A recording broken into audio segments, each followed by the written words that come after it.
Hey, everybody, and welcome to another official celebrity boxing podcast. I'm your host, Christopher Bruce, alongside the man, the myth, the legend, the reason why we're all here, the founder, Damon Feldman. And today, we have a special guest on the show, Dave Tiberi.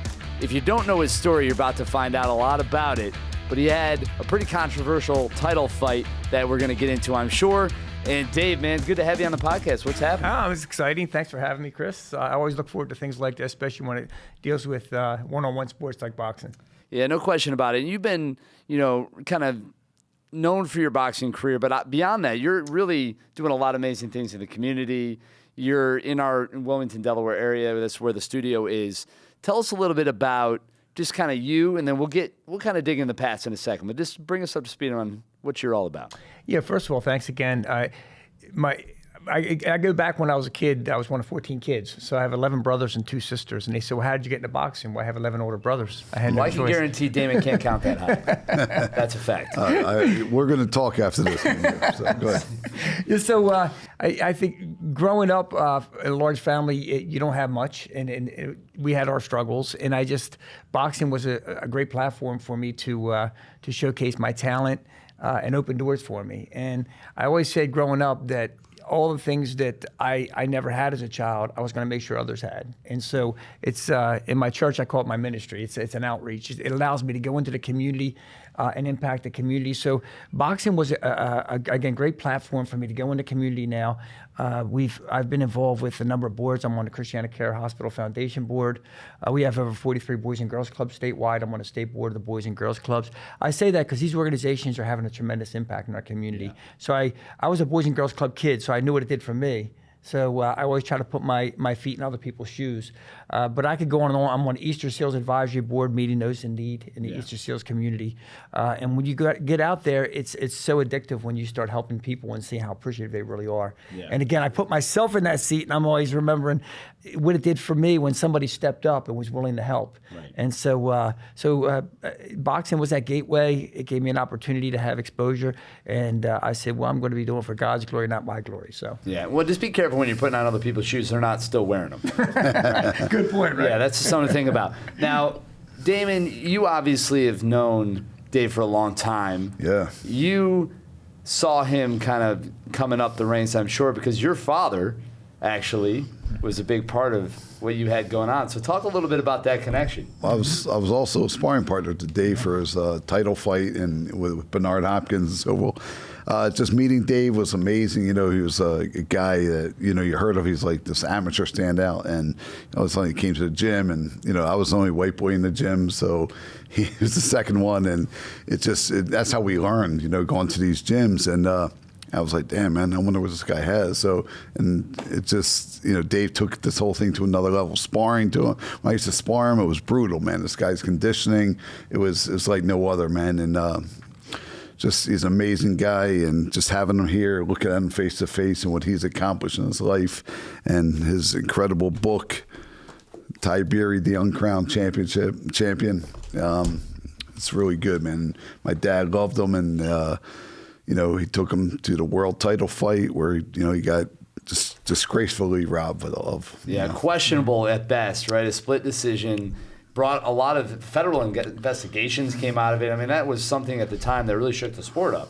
And I think there was some stories that related to, Trump in the hotel room. We'll get to that. Oh, yeah. There's something, maybe this might be the only thing that Trump and Biden ever agreed on. Ever. I don't know. There's a lot of things here to talk about. It is the right? truth. This is really big. So that fight and that night, what was it like for you being in this ring with Lights Out Tony? At the end, the final bell rings, you're standing there, you're thinking, man, I might have won this fight. Mm-hmm. And maybe inside you're thinking, I won this fight. Right. Then the decision comes. What's that? What is that? Well, it's Bernard, Damon will attest to. Damon was a sparring partner, Bernard Hopkins, Prince Charles Williams, light heavyweight champion, Stevie Little. And I remember at camp, Bernard Hopkins used to always look at me and say, in the new, like Michael Buffer, Yeah. So that's all we ever talked about in camp. We never said if. Right. We always said in the new. So I was so prepared because each fighter that I sparred with, they were all emulating Tony the best they could. You know, you have somebody like Damon or Prince Charles Williams at the time, 7 years as light heavyweight champion, who also Marty Feldman trained Prince as well. Yeah. He would bump me and push me. Where if you ever sparred with Bernard, you know what I'm talking about. But he'd hit you from angles, and just he would rough and tough. He would turn it into a physical, just like Tony did. Yeah. But he was watching tapes, and he would roll the shoulders. He emulated Tony to a T. So camp was incredible. And then by fight time, we already knew we won that fight. We had to go in there, and I say we because we were a team going into the ring, and I knew that one thing Marty Feldman said, Dave, he goes, he doesn't know how to back up, and that's how we prepare for the fight. He goes, Tony does not know how to back up. Yeah. And so it did show 24 million people watching by ABC Wild World of Sports. They were shocked. Even the TV announcers are saying, Tiberi's actually going after Tony. Yeah. This is suicidal. It's just suicidal. You obviously had a plan, right? And the fact is, you knew that if you came into him, he would struggle to be able to get out of the way. Right. And he didn't know how to punch backing up. He would stop punching. Right. So in camp, we had our camp, and everybody knew to push me, and it was exhausting. As Damon will tell you, it was exhausting the first 2 to 3 weeks. It was just because I had guys just pressuring me, and then I had to fight back and get underneath. And Marty said, "Don't get up, don't get caught high with him." Very first round, I got caught with the left hook. I was nervous there, man. I was sitting there, I was like, oh no, what the fuck? Don't get caught up on it. I remember that Marty left hook, right? You're like, lights out. There's a reason he's got the name. Oh, man. Tremendous left hook, and I know what Michael Nunn felt when he got hit with that left hook. I want to say one thing, because it was the second round, it was, right? First round, left hook. And the first round, so it came to the second round and the third round. By the third round, Dave turned the tide, man. He started coming on. I'm like, holy shit, Dave's going to win this. He's going to be the world champion. I rolled down, because they had all the way up in the bleachers, came all the way down. My dad got me out there.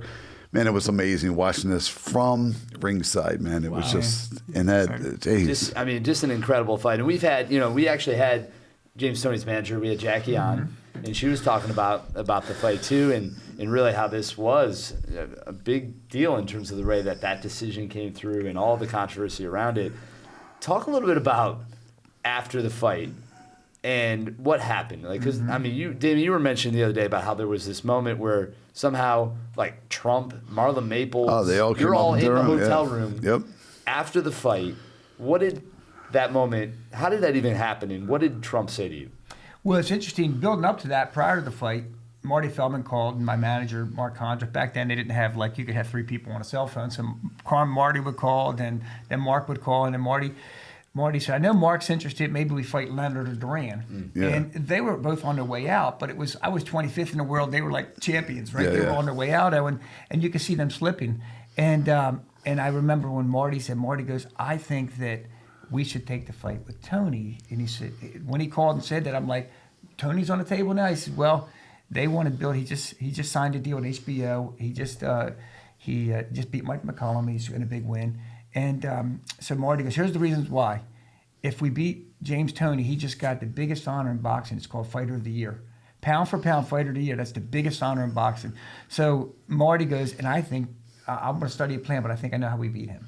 Yeah. And I trusted Marty to the max because he was such a motivator, but he was also very transparent about how he felt about things. Right. And he always thought futuristic for me. So with that, we committed to. He said, this is our best step to get where we want to go. Yep, and control the middleweight division. Right. And he did that with Prince Charles Williams for 7 years. So we committed to fighting Tony. But then to your question, after the fight, we knew that Marty knows the sport. He's had a tremendous amount of top fighters in the world champions. Yeah. So he knows the game. So after the fight, when the decision was announced, truly I was devastated. Yeah. And I remember when I was coming out of the ring, as my wife said, maybe it's not part of your plan, it's part of God's plan. And I'm thinking, because I was in my faith and very strong. And then I questioned that. And my wife afterwards, she goes, I never said that. So I really believe, literally almost an audible voice said it was God speaking, saying, "This, son, be comfortable. It's going to be fine." And whoever thought that at that fight, when I got to the locker room, as Damon will tell you, Marlon Maples, Donald Trump and Marlon Maples, the security pushed away in. He was in my locker room for about 15 minutes talking about, this discussing decision and overturning decision. Fortunately, at ringside, there was Thomas Hearns, 24 million people watching, if I tell ABC Wild World of Sports, and there was Bob Guccione. There was a lot of people at ringside, and that really helped, I think, ignite this. Not realizing that one of the most powerful people in the world was watching the fight at the time for me. was U.S. Senator Bill Roth from Delaware. Right. U.S. Senator Bill Roth was a senator that the only one that could investigate the fight. He's from Delaware, but he was also head of the subcommittee on investigations, which is the only body. They messed with the wrong person, man. Wow. He messed with the wrong person. No, so this was going to get looked into. Yes. Yeah. And so within days, I was the very next day, I stuck around for the media. And it's very interesting. A lot of people don't know the whole story. After the fight, I had dinner. After the fight, James Toney went to the hospital. So that's a big difference on, they say he was overpowering me with punches. I'm like, I'll tell you. I feel pretty good. Well, Look at him. yeah, You see the other guy. I just had dinner. But one thing is, look, man, I'm a fight guy. Dave Tiberi is a fight guy. When they start saying, oh, well, maybe he was weak, this and that, look, Dave Tiberi beat his ass. And honestly, like, that's from people that don't know boxing, don't know, oh, this happened. We saw Dave Tiberi train, especially when he was in the Poconos running where you can't even breathe and sparring. I saw him spar 10, 12 rounds with Bernard Hopkins, Steve Little. You're talking, and Prince Charles Williams. That's no better sparring. Yeah. Dave Tiberi was totally robbed, but what he's become is just amazing anyway. So, Thank you. Yeah, I mean, you took it on the chin like you did that night very well. You've been able to kind of put perspective behind it and use it to kind of build towards what you're doing today, right? So that fight, obviously, just before we get into what you're doing now, can you imagine what would have been different if that decision was the other way around? What in your life, what would have been different? I look back recently, 6 months ago, almost 6 months ago, I was inducted into the Atlantic City Boxing Hall of Fame. And I had a friend of mine call me and say, you know what's weird about that, Dave, is it was Atlantic City where all this controversy started. Yeah. And so do you feel like, some of the media asked me that too, do you feel like this is justification now saying, look, they're admitting a wrong? And you know, one of our chief sparring partners was Bernard Hopkins, and my friend said he probably made $50 million in his career. Dave, that could have been you. And I said, I don't look back and say this or that. You know, I'm Bernard's biggest fan. I mean, he was not only a great friend, he's a great boxer and a great person. And but I looked at the fight, how it came together. I would have not been able to help. I've received fan mail from boxers from England, Ireland, not only Africa. I mean, these individuals are sending me letters after my fight saying, "Hey, I'm not getting opportunities." Right. Because it's being promoted by a handful of promoters that are controlling the sport. Right. So I looked at this and said, you know what? Maybe I was the vehicle for them to be able to. Didn't understand it at the time, but you asked the question earlier, I think it's key. But Senator Biden stepped up. You know, Trump, and I never thought this 30 years later we're still talking about the same names. You know? Amazing. That's great. That's the only time they ever got along or agreed on something is Joe Biden and Donald Trump. Yeah. That's a good trivia question. But, it is. Very good. And then, Senator John McCain, Senator J.C. Watts. But what was really sad, Chris, is when I was on, and Damon knows the story, when I was on the Senate, before I went on the Senate floor, the Subcommittee on Investigations interviewed me. And I remember Dan Renzel came over to me and he sat with me. He said, Dave, this is really sad. He said, because you're the only one. He said, we've interviewed so many fighters that are illiterate. And he said, you're helping us read these depositions and helping us through this process of understanding the language of boxing. Right. And so many fighters can't do that. Now we see why they preyed on these fighters. Right. And I said, it's a shame, but it's so true. And I've been in camp with a lot of the same fighters you're talking about. And it's so sad. And I think that was the biggest impact when one of the fighters stepped on the Senate floor that was illiterate, and he said, no, I just signed whatever he told me to. And this is a well-known fighter, and he made millions, but he's bankrupt right now. Right. They stripped him of everything. So everything's meant for a reason. Everything's meant for a reason. Yep. Also, I'm so glad I got stopped at 9-0. I'm able to see my children have good talks. You know, you're speaking incredibly well. You had way more fights than me, and honestly, man, everything's meant for a reason. And now your future, you have a lot going on. And I think everything's meant for a reason that way. But you still have that. I still like to bring this fight back out, man. I mean, have you talked to Tony since that? Have you ever had the opportunity to have a conversation with him? I have a feeling that the Hall of Fame, he was inducted at the same Hall of Fame I was. Oh, really? So we, I remember a bunch of people, when he walked in, I was talking to Larry Holmes with Roberto Duran, and we were all the fighters, Michael Spinks and Tim Witherspoon's the best. We were all chatting. Yeah. And so when Tony walked in, the room got really quiet. And so he walked in, and everybody's like, go over and go. You're like, what do you want me to do? Yeah, but everybody really wanted us to talk, and I understand where it was going. Right. And I'm like, I have no animosity against James Toney. He knocked out Holyfield, knocked the best fighter. Yeah, man. Hey, the guy what did he could tell you? fight. He was the heavyweight champ. He got robbed for the heavy. The one thing, see, everything's for a reason. You got robbed with him, and he got that lucky win. He fought Ruiz, then he totally beat the hell out of Ruiz. Won the heavyweight title, and they said he did steroids. Remember, Right, and yeah. that came back on Tony, or he would have been the heavyweight champion of the world. And then man. knocked out Holyfield too, which Right was afterward, ninth round. Yeah, I mean, listen. I mean, who it's pretty knows big if he gets those accomplishment. opportunities, right, if that decision had gone a different way. It's just the whole thing. It's crazy how it all works. But it's really. not the sport of boxing. The good thing about it, the crazy thing about it is, he was undefeated fighting Dave. This wasn't like in his life. This is when he was prime. badass. Yeah, 20. Like, This is when Tony was Tony as good was. as Tony ever listen, was. Tony used to be the guy when you go to the press conference, he's coming after you, like right, Yeah. like attacking you. You know So what I mean? it's sort of like the kind of press conference you like, Damon, is what you're saying. Well, of course, if that You was like a back there, nice heated up- I would want to promote that. Bob Arum might put him to sleep. You know what I mean? What the hell? But you know what's interesting is I know you could appreciate this. It would have that fight was probably easier for me than fighting Bernard Hopkins the same day. Right.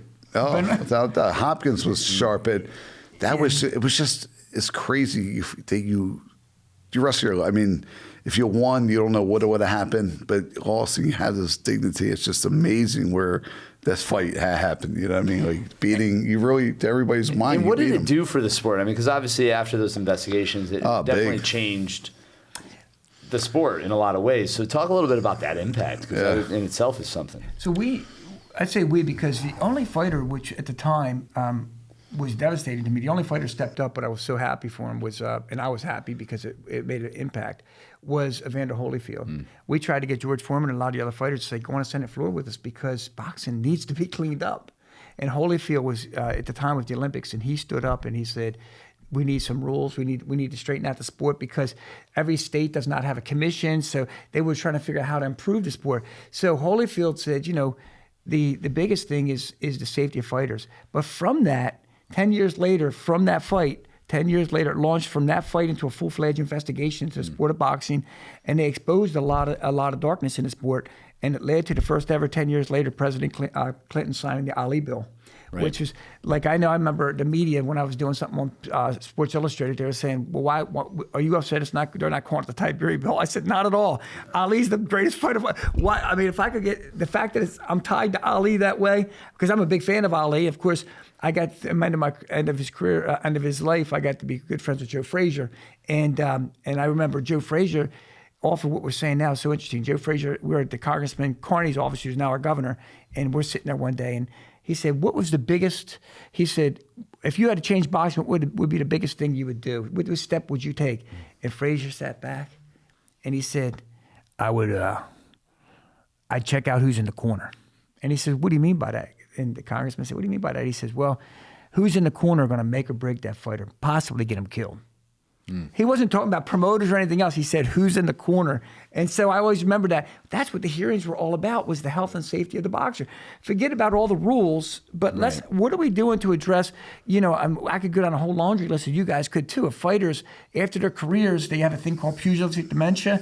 A lot of them are working on the streets now. They're hustling. They have nothing in their life. I know, it's terrible. It really is. It is. So to see some of that come out of it was good. No, 100%. Sure. You definitely were. I mean, one thing about controversy, obviously you didn't get the win, but in reality, in life, you got the win because all this, you actually changed boxing. Like you have a big part in changing the way boxing's run right now. So and we hope it keeps, hopefully the momentum will continue to go in that direction. Let me ask you, is there a state athletic commissioner in Delaware right now? Well, Pennsylvania was overseeing Delaware. So what happened from the bill, one of the things that happened was the neighboring states had to, like down south, there's not much boxing, it's more in the NASCAR and other sports, but the neighboring state would have to pick up. So if your state does not have a commission, the neighboring state would also handle yours. Right. And that really, I think, made a difference. So Delaware was handled by Pennsylvania, and sometimes were handled by Maryland. Well, hopefully that guy's out of there now. So I hope that guy's out. So I got to ask you one thing. Would you ever step in a fun celebrity boxing match? have some fun with it. I think I'd make a good referee at this time. Oh, there you go. Well, hey, listen, that in itself would be a great thing. But, you could maybe take on some of your old sparring buddies. Maybe get Hopkins in there with you for a little fun little match. But I'm thinking more of a politician or an actor. Yeah, so if you could maybe take I'll on a fight politician, Biden. who would it be? If you could pick one. Yeah, I don't. Dave can't talk like that. He's too much of a politician. Yes, he has to watch He can't that, say man. it. Well, I'm just watch testing that, him. yeah. I'm pretty apolitical. What but kind of question was that, man? Come on. That was what a Damon kind of question. was that? You're rubbing off on me, Damon. on, I don't know man. what's happening. No, that's a fun question, though, because I think there's some politicians that people would have fun. Like I think some of them have great personalities. And so getting the right one, that would be pretty. Maybe knock a little sense into him. We'll figure it out. It's really, it just makes sense. Just like I forget, Kerry, I think his name was Kerry. Remember he did the thing with Holyfield or something. One of those guys did the little exhibition. You doing it because when do you vote? You vote when they hear the guy's name the last minute. That's all it is. Right. No one really knows the people they vote for. Yeah, that's interesting though. But I mean, it's kind of a fun thing. And what's great about the celebrity boxing, platform and everything that it is it brings, maybe not professional fighters into the ring most times, right? But it brings everyday people, the people that maybe don't have that experience, into the ring, into a new world to kind of push themselves in a different way and challenge them to take on somebody else, which is very wild to see, right? Because it's very unpredictable and a lot of fun to watch. Well, what's really It's interesting about this is we might have the celebrity boxing commentating team right here. Dave is the boxing expert. We could easily be, the commentators on the sideline, a little color. You get the analyst. That would be a good combination. We talked about this before, but timing's everything. When I put my first pair of gloves on, I was 5 years old. It was Delaware Park Racetrack. Yeah. And off what you're saying in celebrity boxing, take that now down about 10 notches. They used to get the local high school coaches and kids and anyone else that had a beef. Right. And they would give them a pair of gloves. And every Tuesday night growing up, that's how we were introduced to boxing. That's amazing. It's so far from any reality that we're in right now. Can you imagine? All right, guys, put on your gloves. We're going to go out in the yard. We're going to knock each other out. There's no way they could do that in school these days. Imagine getting a couple college coaches. Yep. I mean, and say to get two big rivalries and you put a pair of gloves on.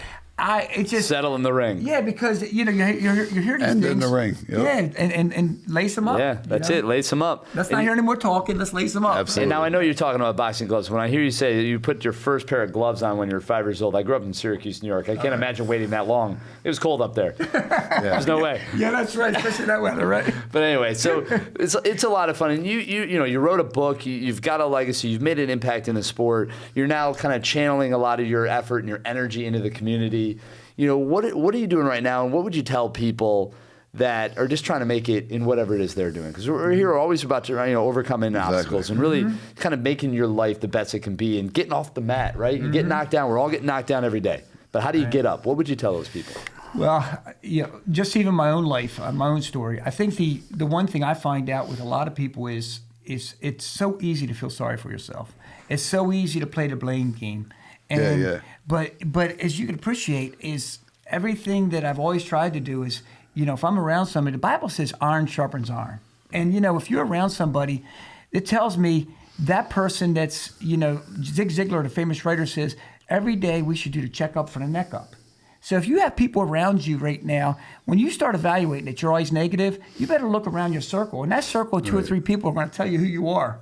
And if maybe you need to change that circle of friends. And when you start changing that circle of friends, I left New Jersey, and I just remember they were settling for mediocrity. And I remember meeting in early on in my career talking to Marty Feldman, and I said, and Marty says, look, he goes, I'm not here. He says, I'm here to make champions. And he said, that's fine. He said, if that's something you want, then this is where you want to be. And I remember going to the gym, and there was a young Bernard Hopkins, there was Damon, there was a bunch of young guys in there that had the same hunger. Bam Bam Hines. And we together, iron sharpens iron. We build each other up. So if you're in this room or you're watching by podcast, look at your circle of friends. Challenge yourself. Don't get intimidated not to call somebody. Well, that's where I would like to be in life. Well, call that person. Tell them, say, hey, I'm impressed with what you do. Can I meet with you? I love that, man. Yeah, don't be hesitant. Yeah. This whole idea of putting people on a pedestal, that person had to go with you. You don't realize until you hear their story. Exactly. They had to go with you. Oh, absolutely, already, man. right? People don't understand. You have to hit the brick wall fall flat in your face. And just because someone's succeeding doesn't mean it was given to them. They fucking worked for it. Humans. You know, And we're all they going worked through for things. It, man. And there's They worked nothing for that it. puts somebody, like you said, into a category Yeah. of, you know, they're not this elite, special specimen, human person thing, right? We just have to take them all and just look at them as like real people and connect and relate. And that's much more. I mean, I don't know People who you have are. done- That's what you want. That's what you crave, right? Chris, that's the call. When somebody, I'm on Leadership Delaware board, Yeah. and that's the group that's really, and our goal is to build leaders. And they right now, over the past 10, 12 years, these leaders, they went through the Leadership Delaware program for so many weeks. Now these same young people, all diverse backgrounds, Right, now they're sitting at the bank as an executive Yeah. because they want it the next level. But one of the things that, you know, I know is from a large family not having much, you know, it's a lot of times them and us. It's Right. like, man, I could never be Right. And then I took those. That posturing doesn't get you anywhere. No, it doesn't. It puts you on, no pun intended, put you on your heels. Yeah. Do you want Definitely. to sit on a stool or do you want to get up and fight? I'd rather Right. be on my toes and initiate the action. Lean forward. Absolutely. Yeah, let's go for it if you want it. And there's where when I get a phone call a lot of times, and I always take any call, and I'm on the phone with people, and I'm always like, what do you want to do? And they'll say, you know, I'd love to own my own business. Well, what do you like to do? Sure. Yeah. All right. Well, why don't we do this? Let's first of all find out who's really good in that business, and I'll introduce you to them. Right. Well, would you do that? I said, no, you're going to do it. I'm going to be on a call with you, Yeah, and yeah. you're going to tell them what you want. Right, But right. you got to initiate. So, and all of a sudden, doors start to open for them, and I'm like, but you got to be the, you know, look how Yes, you guys are yes. going after it, right? You want Yeah. it, you just go after it. So. Yeah. Absolutely. No, it's cool. You're like the ultimate accountability partner. You're like, you know, hey, if you want something, I'll help you push it. You're going to do it, but I'll be there to make sure you do it. Right. People That's have to beautiful. invest in themselves, man. Yeah. Or figure it out. They want to do, cost money, whatever they got to do to get there. You got to do what you have to do, but do Yeah. it right. No question about it. And you know what's fun, guys? Like right now, like with this interview, you know, it's not by accident somebody's watching this right now and listening to us. And so, you know, I see this all the time. Like right now, poverty's high, they said. Things that are going on in our communities. And then right now, we see in boxing, for example, my brother Nick does international matchmaking, professional international. And Nick said, Dave, I'm getting young people coming from Ukraine, Africa, and these other countries. They're hungrier than our American kids. Yeah, yeah.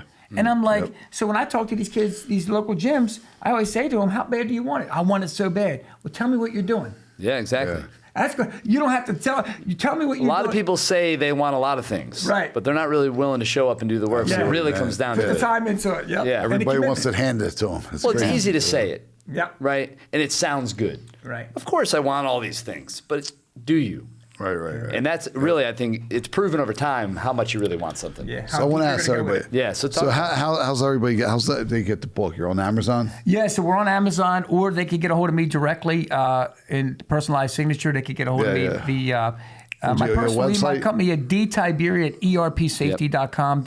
So Amazon mostly has been selling it. So I Okay. usually, but if they come directly to me, dtiberi at erpsafety.com. Well, this is like the real Rocky story here. Yeah. It really is. And so, basically, Look at these abs. Going I to do mean, a you kidding movie. me? This guy was in Try to shape. do That's your own why I like movie. looking at it. I haven't seen that. That's I'm like, TNT, man. That's you know? Dave Hey, you TNT can't- Tiberi. That's this guy right here. Look in the lower right hand corner or left hand corner. You see Tony's face. You know Yeah, what look happened. at the difference.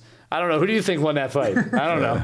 That's a You great could ask picture, Tony, though. and I think if he'd probably be honest with you, he'd tell you maybe the same thing.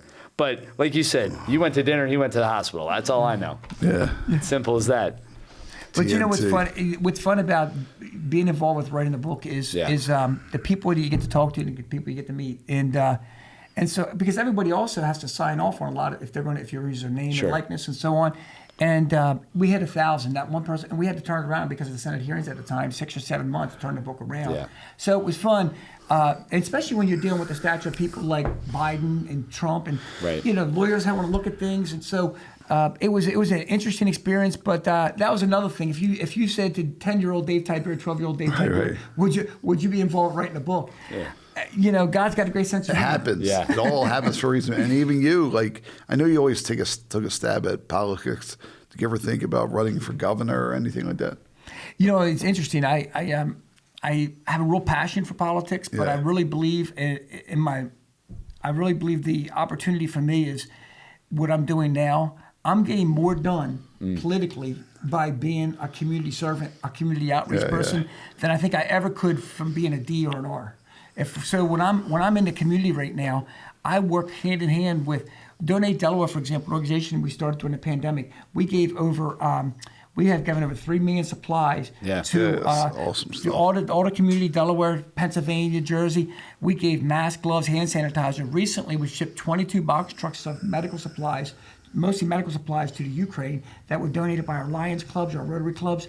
And so that was all part of bringing the communities. We have I was able to work with friends. We recruited 4,000 volunteers. Our biggest sponsors now for our program is Bank of America, J.P. Morgan.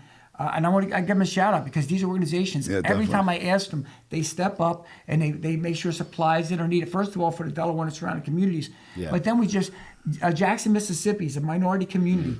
And the way they treat the people in Jackson, Mississippi, with the water supplies are contaminated. Yeah, so we shipped a tractor trailer load of supplies, water. The local artesian water donated bottles of water. We were able to get a box truck, and then with all the things going on in Florida now, we've been able to step in. So there's a lot of good things that I think that if I did hold a position in office, people get immediately. You have to pick one side or another. There's a lot of red tape. There's a tremendous amount of red tape. And when you're able, you're able to have the flexibility to take action. Yeah. You see something, you want to fix it, you do it. So why don't you start? You should start your own, the Delaware Athletic Boxing Commission or Athletic Commission here. You could, I think, you start bringing like arena football here, maybe some big celebrity fights or even pro boxing. Mm-hmm. Even just start maybe a arena football team. I mean, there's so many things you could do in Delaware. I think you're the guy who should take this over, really. Well, Delaware too, and I'm sure you both know this. Delaware is the incorporation mecca of the world. Delaware is probably the wealthiest state in the nation. Yeah, I mean, we have all the big corporations. I'm moving down here then. No, but we're the lowest in taxes. Yeah. We don't have we tax-free shopping.